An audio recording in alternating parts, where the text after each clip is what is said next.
from Bacalar. So, I mean, really, we haven't even made it that much far from Tulum right now, but we've just been enjoying ourselves along the way. We're in a cafe called Pica Flora, which is absolutely beautiful. Enjoying a very nice coffee, and ordered an omelette as well. And we are going to be doing a tour of Bacalar this afternoon. We kind of contemplated this morning like whether to even do much in Bacalar or whether to do that like when we get back in a few months' time, because we have a long journey ahead of us after Bacalar. But we've decided that we're going to spend another night here. We're going to do a tour this afternoon, and then we're going to do our big long journey tomorrow. But I'm looking forward to exploring town of Bacalar. It's a popular day trip or like couple of days trip that people normally do from Tulum, but it's something that I never did in my first 2 months here, so it's nice to finally see it after hearing lots about it.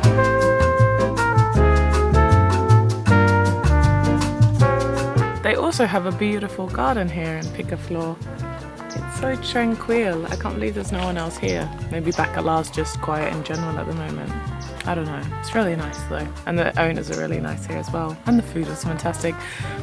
I guess I highly recommend coming here to Picaflor when you visit Bacalar. This is the Center Park in Bacalar. Very pretty. We're doing a little bit of exploring of the best tour to do and the best price we can get to get on a boat this afternoon. We're trying to figure out if getting a private tour is like more or less the same price as going on a group tour, but then you can leave at whatever time you want and it's a lot more flexible, so we're looking into that option. David is doing the good bargaining skills. That's something that even as someone who travels all the time, I think I'm really quite bad at bargaining, mostly because I'm really lazy and I can't be bothered, but David certainly can be bothered. We're going to search for the best price. After a bit of a walk and drive around town, we found the boat tour we wanted that we would embark on later that afternoon. In the meantime, we found this beautiful little tranquil spot on the edge of the Bacalar lagoon to chill for the afternoon. It's quite difficult. It had this very aesthetic material swing, which, I mean, quite honestly was more appealing to look at than to actually swing on.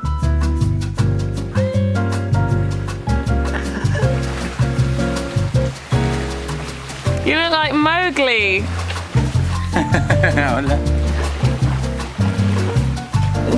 After trying every swinging position we could think of, it came about time to try something else. So we have rented a paddleboard.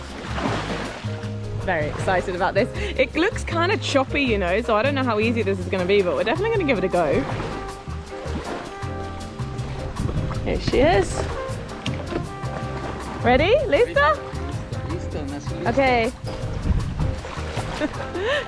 Okay, oh, he's on his feet already. Okay, no problem.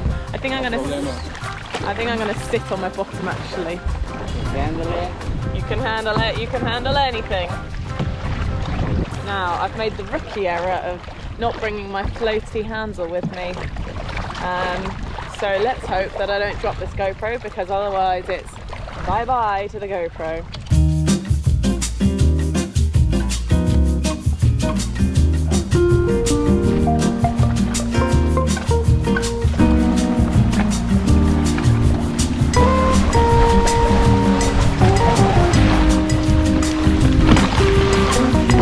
Your turn!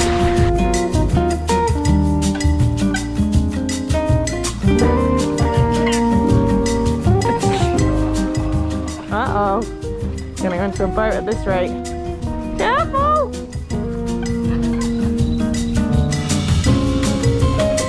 You want me to take that? Well done. Okay, my turn.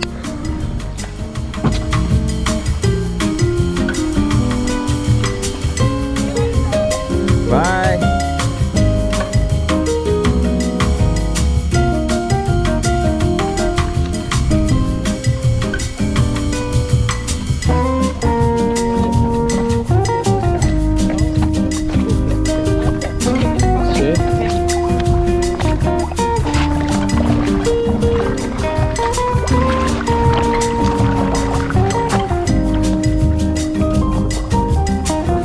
David is giving the headstand a go. Oh, good, good. Yeah. Mas. Oh, good try. Not bad at all. Try again. Now, all the way. Yay! That was your first ever go at it. That was really good. You're natural. Un natural. Oh, well, you know, the success was never going to last forever, was it? El Jardin de Venus is where we've been hanging out for the past few hours. They've been so lovely just to let us hang out here, and it's been so tranquila. 25 pesos each to chill for the day, which is, I don't know, £1, less than £1. Oh, Jesus. How do you find these things? There was a girl who we met at breakfast this morning, and so coincidentally I just heard her talking to the waitress, and I was like, that girl has exactly the same accent as me. I reckon she must be close. Turns out she lives in Cheam in the UK, which is very close to me. I don't know, 25 minutes or something like that. Anyway, got chatting. She said that one of her friends owned a sushi restaurant here in Bacalar called Now, and then that there's a really nice place to chill out here, and so we've got like half an hour to spare before we go on our boat tour, so I thought it would be a really good idea to grab some takeaway sushi and check out the space that they've got here at Now. It's really, really beautiful.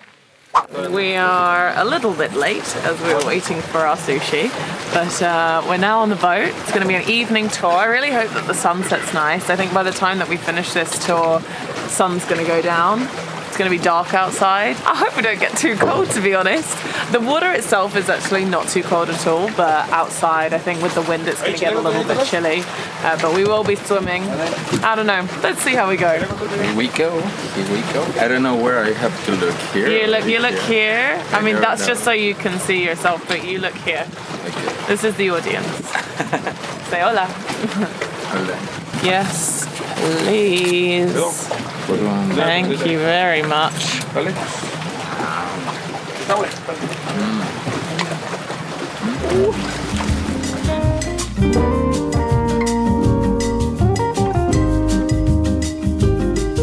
Believe it or not, this is a cenote Negro, attached to the lagoon. So this is the lagoon of 7 colours. And this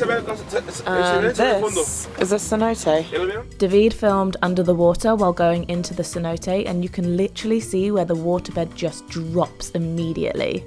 It continues to amaze me how many cenotes there are in this area of Mexico, and also how diverse they all are in the way they look, their shape, their depth, the vegetation, and the animals and fish that live there. This cenote, Cenote Negro, goes down to 120 meters deep, which is pretty crazy. I'll show you some images now that I found off Google for an aerial view of Cenote Negro, because it really shows off the contrast of where the lagoon becomes a cenote. To be honest, because of the cloudy day and recent weather, I really don't think we were seeing the lagoon of 7 colours in all its glory, which I guess is a bit of a shame, but travel isn't always going to be perfect, and it was still great to learn more about the area. It's not deep.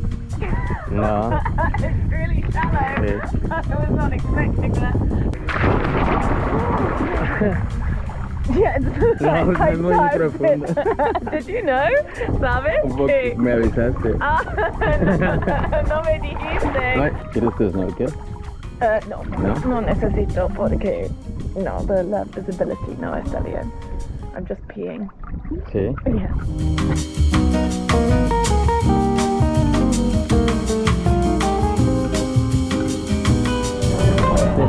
¿Tienes frío? Parece que It's gonna be okay. It's gonna be okay. I'm gonna be okay.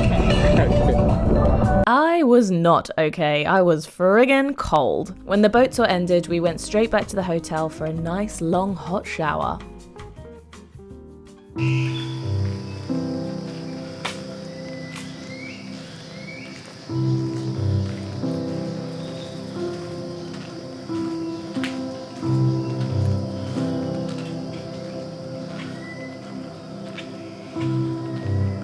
Good morning, everybody, from one of the most beautiful sunrises I've seen in quite a while in Bacalar. Luckily, it's not too early. but we have got out fairly early in order to keep going on our journey and set off. It's about 7:15 in the morning right now. And how beautiful is that? It's so tranquil here. I don't even know where we are right now. We literally just stopped on the side of the road where we saw it looking beautiful, and we were like, yeah, let's go there. Flor de loto. Flor de loto? Oh, that's a lily pad. Flor de loto.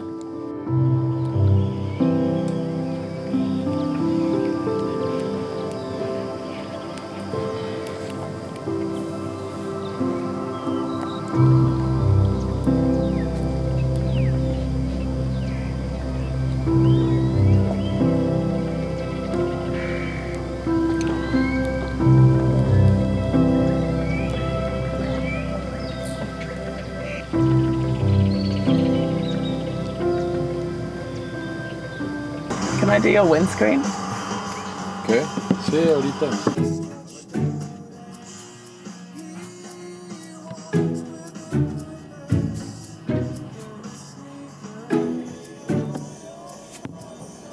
Me falta aquí, señorita. Está aquí un poco sucio. Estos los mosquitos. I don't think I'm cut out for this kind of life.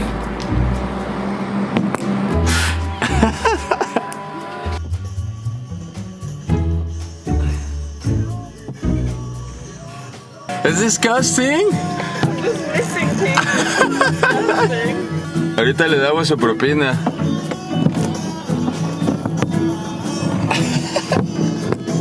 I mean, I know I wasn't doing the greatest job with cleaning the windscreen, but the guy at the petrol station really solidified that by going ahead and just doing it himself, even though it says self-serve.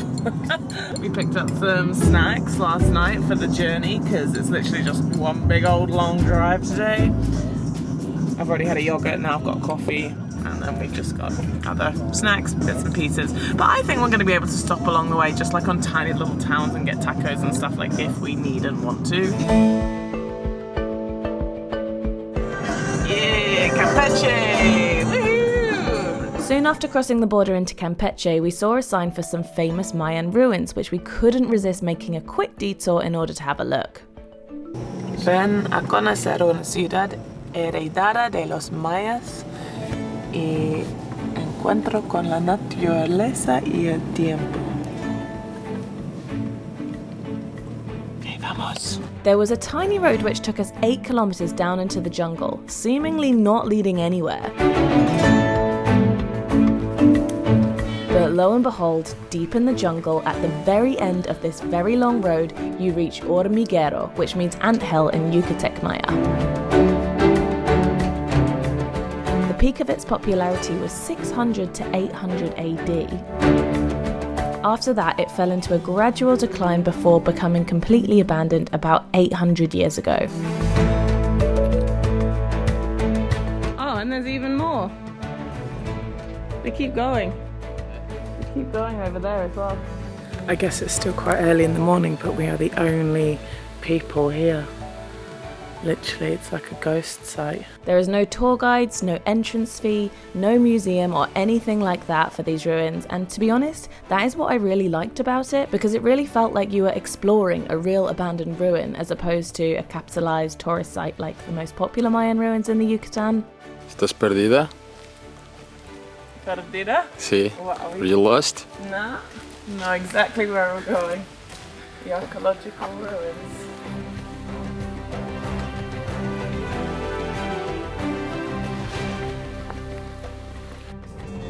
Bienvenido a Tabasco! Brand new state! Tabasco.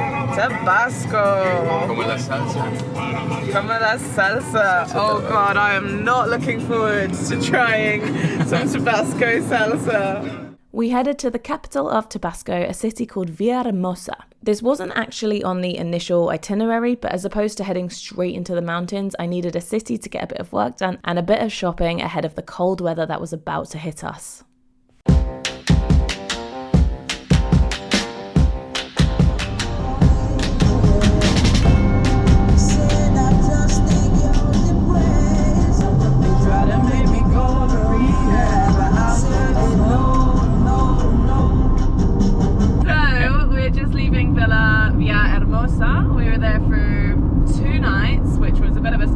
last 2 nights, but I was finishing off some work while he was being very patient and also running errands as well.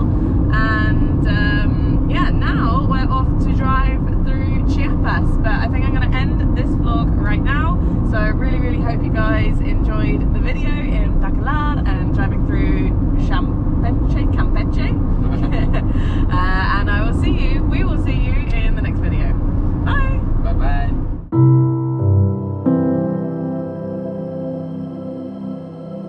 Thank you.